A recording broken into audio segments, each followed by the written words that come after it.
So up to now we have studied matrix multiplication. So I told you the first condition for matrix multiplication is that the number of column of first matrix must be same as the number of rows in the second matrix. And then we have to multiply each rows of the first matrix with each column of second matrix and take the sum. Then we studied about the transpose of a matrix, in which we interchange the rows and column elements in order to change the order, or you can say to obtain the transpose of a matrix. Then we studied about the trace. Trace was basically the sum of diagonal elements of any square matrix.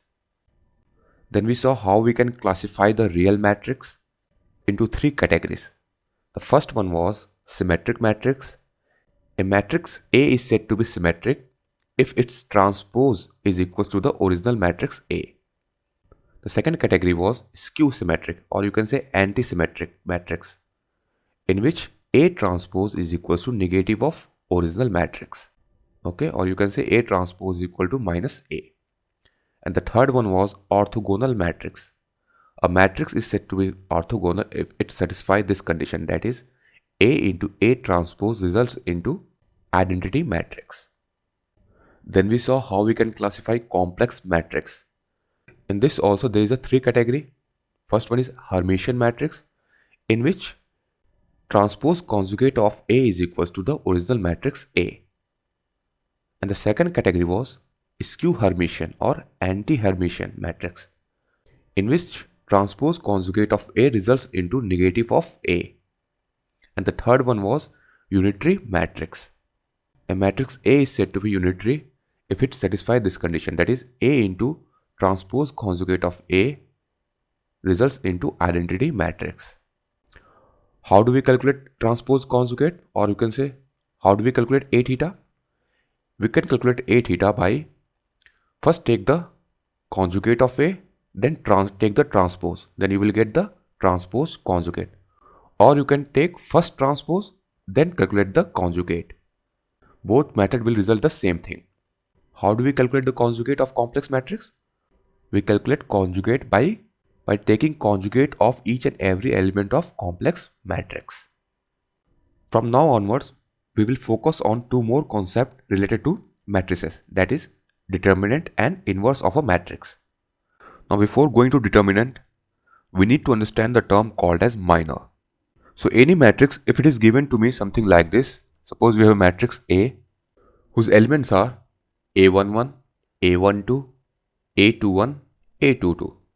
Here 1 represent first column, first row, 1 represent first row, second column, okay, and 2 represent second row, first column. Similarly, second row, second column. So this is my matrix A. Then the determinant of A is represented something like this: A11, A12, A21, A22. So that is how you represent the determinant of any matrix. How will you represent the determinant of 3 by 3 matrix? So it will be represented something like this: A11, A12, A13, A21, A22, A23, A31, A32, A33. So these are the elements of the matrix. Now if I ask you how to find the minors of these elements. Suppose if you want to find the minor of this element A11.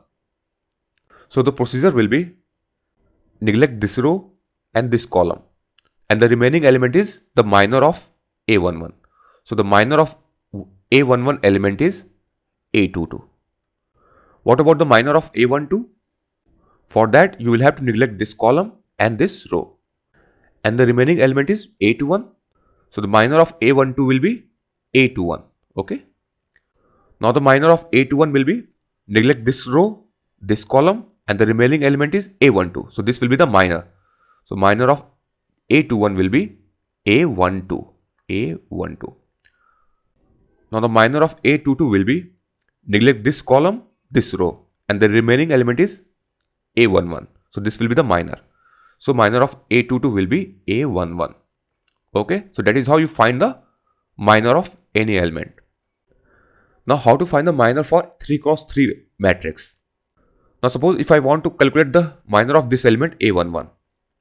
So procedure will be same. Neglect this row, this column. So here we have 4 remaining elements.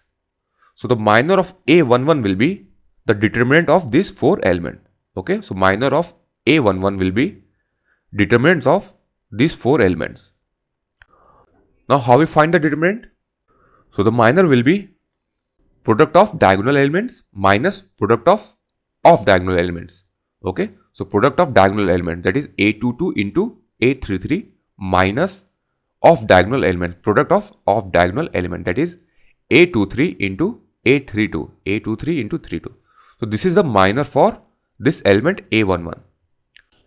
Now let us calculate the random minors. Suppose if I ask you to calculate the minor for this element A22. So same procedure will be followed. Neglect this column and this row. And we have 4 remaining elements, this one. So the minor for A22 will be determinant of these 4 elements, that is A11, A13, A31, A33. That is A11, A13, A31, A33.